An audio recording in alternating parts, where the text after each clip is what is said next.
ರೈತರ ಪರ ಬಿಡದಿ ಜೆಡಿಎಸ್ ಪಾದಯಾತ್ರೆ ಕ್ಯಾನ್ಸಲ್.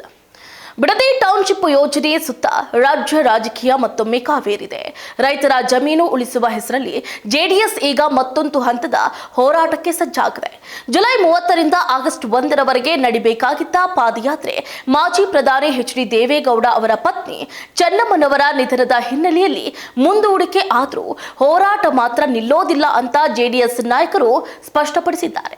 ಈಗ ವಿಧಾನಮಂಡಲ ಅಧಿವೇಶನ ನಡೆಯುವ ಸಂದರ್ಭದಲ್ಲೇ ಸರ್ಕಾರದ ವಿರುದ್ಧ ಸದನದ ಒಳಗೂ ಹೊರಗೂ ಹೋರಾಟ ನಡೆಸುವ ತಂತ್ರ ರೂಪಿಸಲಾಗಿದೆ. ಇನ್ನು ರೈತರ ಭೂಮಿ, ಸರ್ಕಾರದ ಅಭಿವೃದ್ಧಿ ಯೋಜನೆ, ರಾಜಕೀಯ ಲೆಕ್ಕಾಚಾರ ಹಾಗೂ ಜೆಡಿಎಸ್ನ ಹೊಸ ರಣತಂತ್ರದ ಕುರಿತ ಕಂಪ್ಲೀಟ್ ವರದಿ ಎಲ್ಲಿದೆ ನೋಡಿ. ಬಿಡದಿ ಟೌನ್ಶಿಪ್ ವಿರುದ್ಧ ದಳಪತಿಗಳ ಹೊಸ ರಣತಂತ್ರ.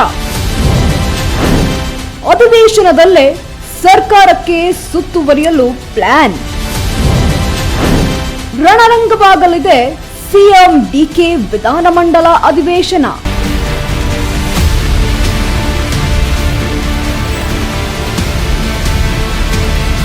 ರಾಜ್ಯ ಸರ್ಕಾರ ಘೋಷಿಸಿರುವಂತಹ ಬಿಡದಿ ಟೌನ್ಶಿಪ್ ಯೋಜನೆ ಆರಂಭದಿಂದಲೇ ವಿವಾದಕ್ಕೆ ಕಾರಣವಾಗಿದೆ. ಬೆಂಗಳೂರಿನ ವಿಸ್ತರಣೆ, ಹೊಸನಗರ ನಿರ್ಮಾಣ ಹಾಗೂ ಭವಿಷ್ಯದ ಮೂಲಸೌಕರ್ಯ ಅಭಿವೃದ್ಧಿ ಉದ್ದೇಶದಿಂದ ಯೋಜನೆಯನ್ನ ಘೋಷಿಸಲಾಗಿದೆ ಎಂದು ಸರ್ಕಾರ ಹೇಳ್ತಾ ಇದೆ. ಮತ್ತೊಂದೆಡೆ ರೈತರು ಹಾಗೂ ಜೆಡಿಎಸ್ ಈ ಯೋಜನೆಗೆ ತೀವ್ರ ವಿರೋಧವನ್ನ ವ್ಯಕ್ತಪಡಿಸ್ತಾ ಇದೆ. ಯೋಜನೆ ಜಾರಿ ಆದ್ರೆ ಸಾವಿರಾರು ಎಕರೆ ಕೃಷಿ ಭೂಮಿ ಕಳೆದು ಹೋಗುವಂತಹ ಸಾಧ್ಯತೆ ಇದೆ. ತಲೆಮಾರುಗಳಿಂದ ಕೃಷಿ ಮಾಡಿಕೊಂಡು ಬದುಕ್ತಾ ಇರುವಂತಹ ರೈತರಿಗೆ ಇದು ದೊಡ್ಡ ಹೊಡೆತವಾಗಲಿದೆ ಎಂಬುದು ವಿರೋಧಿಗಳ ವಾದ. ರೈತರ ಒಪ್ಪಿಗೆ ಇಲ್ಲದೆ ಭೂಸ್ವಾಧೀನ ಮಾಡಲು ಸರ್ಕಾರ ಮುಂದಾಗಿದೆ ಎಂಬ ಆರೋಪವೂ ಸಹ ಕೇಳಿ ಬರ್ತಾ ಇದೆ. ಇದೇ ಕಾರಣಕ್ಕೆ ಇದೀಗ ಜೆಡಿಎಸ್ ಆರಂಭದಿಂದಲೂ ಸಹ ಈ ಯೋಜನೆ ವಿರುದ್ಧ ಧ್ವನಿಯನ್ನ ಎತ್ತಿದ್ದು ರೈತರ ಹೋರಾಟಕ್ಕೆ ರಾಜಕೀಯ ಬೆಂಬಲ ನೀಡೋದಾಗಿ ಘೋಷಿಸಿತ್ತು.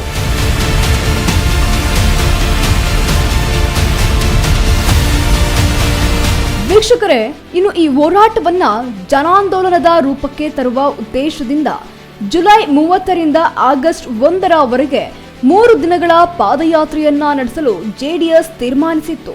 ಬಿಡದಿಯಿಂದ ಬೆಂಗಳೂರಿನ ಫ್ರೀಡಂ ಪಾರ್ಕ್ ವರೆಗೆ ಸಾವಿರಾರು ಕಾರ್ಯಕರ್ತರು ಹಾಗೂ ರೈತರೊಂದಿಗೆ ಪಾದಯಾತ್ರೆಯನ್ನ ನಡೆಸುವಂತಹ ಮೂಲಕ ಸರ್ಕಾರಕ್ಕೆ ಎಚ್ಚರಿಕೆಯನ್ನ ನೀಡುವ ತಂತ್ರವನ್ನ ರೂಪಿಸಲಾಗ್ತಾ ಇತ್ತು. ಆದರೆ ಮಾಜಿ ಪ್ರಧಾನಿ ಎಚ್.ಡಿ. ದೇವೇಗೌಡ ಅವರ ಪತ್ನಿ ಚೆನ್ನಮ್ಮ ಅವರ ನಿಧನದ ಹಿನ್ನೆಲೆಯಲ್ಲಿ ಪಾದಯಾತ್ರೆಯನ್ನ ಮುಂದೂಡಲಾಗ್ತಾ ಇದೆ. ಶೋಕದ ಹಿನ್ನೆಲೆಯಲ್ಲಿ ರಾಜಕೀಯ ಕಾರ್ಯಕ್ರಮಗಳನ್ನ ಮುಂದೂಡುವಂತಹ ನಿರ್ಧಾರವನ್ನ ಜೆಡಿಎಸ್ ಕೈಗೊಂಡಿತ್ತು. ಆದ್ರೆ ಪಾದಯಾತ್ರೆಯನ್ನ ಮುಂದೂಡಿಕೆ ಆಗಿದೆ ಹೊರತು ಹೋರಾಟವನ್ನ ಕೈಬಿಟ್ಟಿಲ್ಲ ಎಂದು ಪಕ್ಷದ ನಾಯಕರು ಪುನರುಚ್ಚರಿಸಿದ್ದಾರೆ.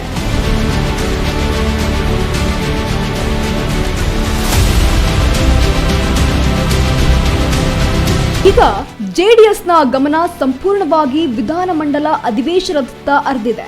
ಅಧಿವೇಶನ ನಡೆಯುವ ಸಂದರ್ಭದಲ್ಲೇ ಸರ್ಕಾರವನ್ನ ರಾಜಕೀಯವಾಗಿ ಇಕ್ಕಟ್ಟಿಗೆ ಸಿಲುಕಿಸುವಂತಹ ಲೆಕ್ಕಾಚಾರ ಜೆಡಿಎಸ್ ನಾಯಕರದು. ಸದನದಲ್ಲಿ ಪ್ರಶ್ನೋತ್ತರ, ಗಮನ ಸೆಳೆಯುವ ಸೂಚನೆ, ಚರ್ಚೆ, ಪ್ರತಿಭಟನೆಗಳ ಮೂಲಕ ಸರ್ಕಾರವನ್ನ ಸುತ್ತುವರಿಯುವ ಯೋಜನೆಯನ್ನ ರೂಪಿಸಲಾಗ್ತಾ ಇದೆ.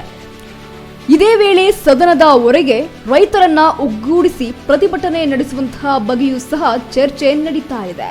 ಒಂದೇ ಸಮಯದಲ್ಲಿ ಒಳಗೂ ಹೊರಗೂ ಸರ್ಕಾರದ ಮೇಲೆ ಒತ್ತಡ ಹೆಚ್ಚಿಸಿದ್ರೆ ಸರ್ಕಾರಕ್ಕೆ ಉತ್ತರ ನೀಡೋದು ಕಷ್ಟವಾಗಲಿದೆ ಎಂಬ ಲೆಕ್ಕಾಚಾರಗಳು ದಳಪತಿಗಳದು. ಅಷ್ಟೇ ಅಲ್ಲ ವೀಕ್ಷಕರೇ, ಜೆಡಿಎಸ್ ನಾಯಕರು ಈ ಹೋರಾಟವನ್ನ ಕೇವಲ ಬಿಡದಿ ಭಾಗಕ್ಕೆ ಮಾತ್ರ ಸೀಮಿತಗೊಳಿಸಲು ಬಯಸ್ತಾ ಇಲ್ಲ. ರಾಜ್ಯದ ವಿವಿಧ ಭಾಗಗಳ ರೈತ ಸಂಘಟನೆಗಳು, ಕನ್ನಡ ಪರ ಸಂಘಟನೆಗಳು ಹಾಗೂ ವಿವಿಧ ಸಾಮಾಜಿಕ ಸಂಘಟನೆಗಳ ಬೆಂಬಲವನ್ನ ಪಡೆಯುವಂತಹ ಪ್ರಯತ್ನಗಳು ನಡೀತಾ ಇವೆ. ಬಿಡದಿ ಟೌನ್ಶಿಪ್ ವಿಚಾರವನ್ನ ರೈತರ ಅಸ್ತಿತ್ವದ ಪ್ರಶ್ನೆಯಾಗಿ ಬಿಂಬಿಸಿ ರಾಜ್ಯವ್ಯಾಪ್ತಿ ಚರ್ಚೆಗೆ ತರುವಂತಹ ತಂತ್ರವೂ ಸಹ ರೂಪುಗೊಳ್ತಾ ಇದೆ. ಯೋಜನೆ ಕೈಬಿಡದಿದ್ರೆ ರಾಜ್ಯದಾದ್ಯಂತ ಹೋರಾಟವನ್ನ ವಿಸ್ತರಿಸುವಂತಹ ಎಚ್ಚರಿಕೆಯನ್ನ ನೀಡುವಂತಹ ಸಾಧ್ಯತೆಯೂ ಸಹ ಇದೆ.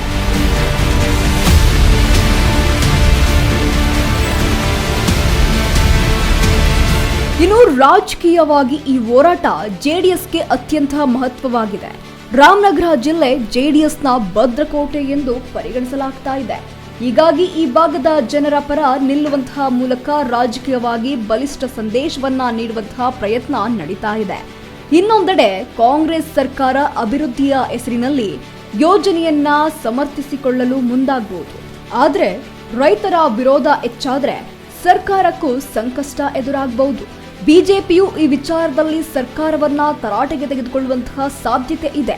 ಹೀಗಾಗಿ ಮುಂದಿನ ಅಧಿವೇಶನದಲ್ಲಿ ಬಿಡದಿ ಟೌನ್ಶಿಪ್ ವಿಚಾರ ಆಡಳಿತ ಮತ್ತು ಪ್ರತಿಪಕ್ಷಗಳ ನಡುವಿನ ಪ್ರಮುಖ ರಾಜಕೀಯ ಅಸ್ತ್ರವಾಗುವಂತಹ ಸಾಧ್ಯತೆ ಹೆಚ್ಚಾಗ್ತಾ ಇದೆ.